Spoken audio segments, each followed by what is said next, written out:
Hello and welcome to Justice. I'm Judge Jeanine Pirro. Thanks for being with us tonight.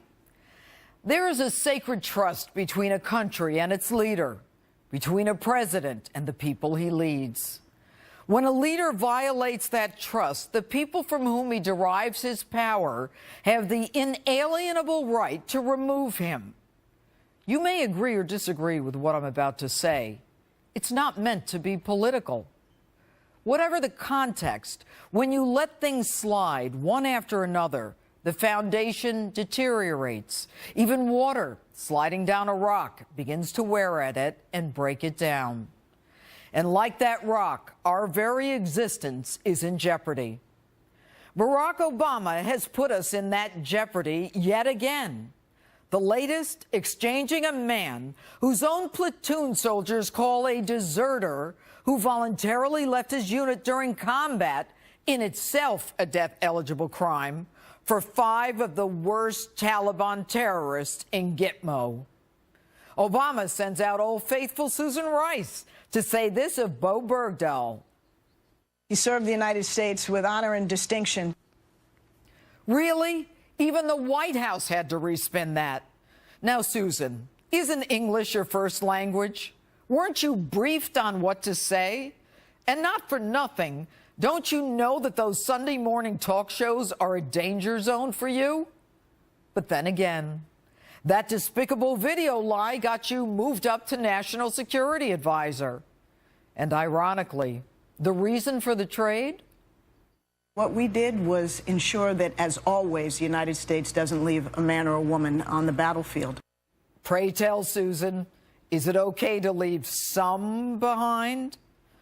The trade surprised even Congress. It comes with some surprise and dismay that the transfers went ahead with no consultation, totally not following the law. And that's a Democrat. Enter our president.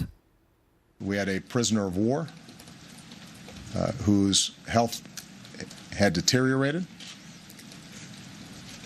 and we were deeply concerned about it, and we saw an opportunity and we seized it, and I make no apologies for that.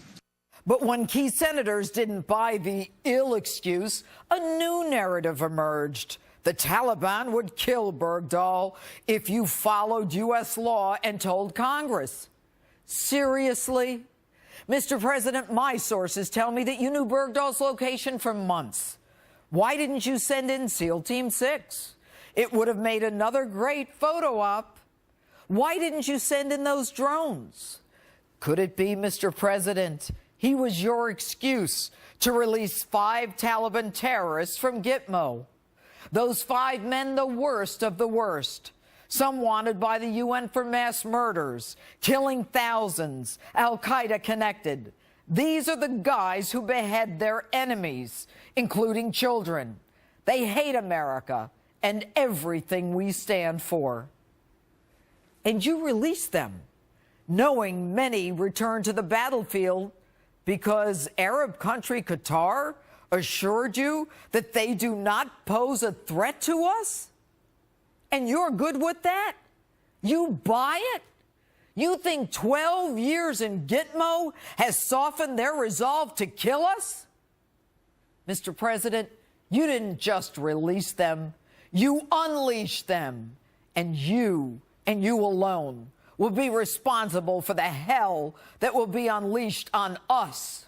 You have teed us up for death and destruction. And don't give me this hogwash that they're prisoners of war who have to be freed when we leave Afghanistan. They are not prisoners of war. The Taliban is not a country.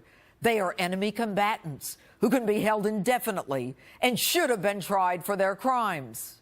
And as much as you want to take terms like Islamic extremist and jihad out of our lexicon, the war on terror is far from over. You didn't have to release them. And I don't give a damn whether you try them at Gitmo, in a military tribunal, or in a federal court. United States attorneys have prosecuted these dirtbags and convicted them time and again. Here's the bottom line. You negotiated with terrorists. You broke the very law that you signed. You have shown terrorists that they can win concessions by kidnapping Americans. In the history of this country, we have never traded mass murderers for a deserter. My father and grandfather fought in World War II.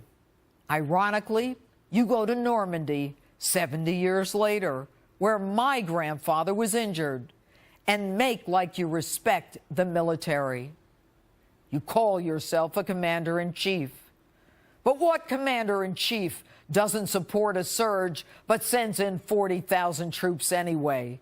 What commander-in-chief reduces benefits to those in the military, closes the Veterans War Memorial, reduces the Army to pre-World War II levels, knowingly allows veterans to die in our hospitals, while replenishing the enemy in a time of war?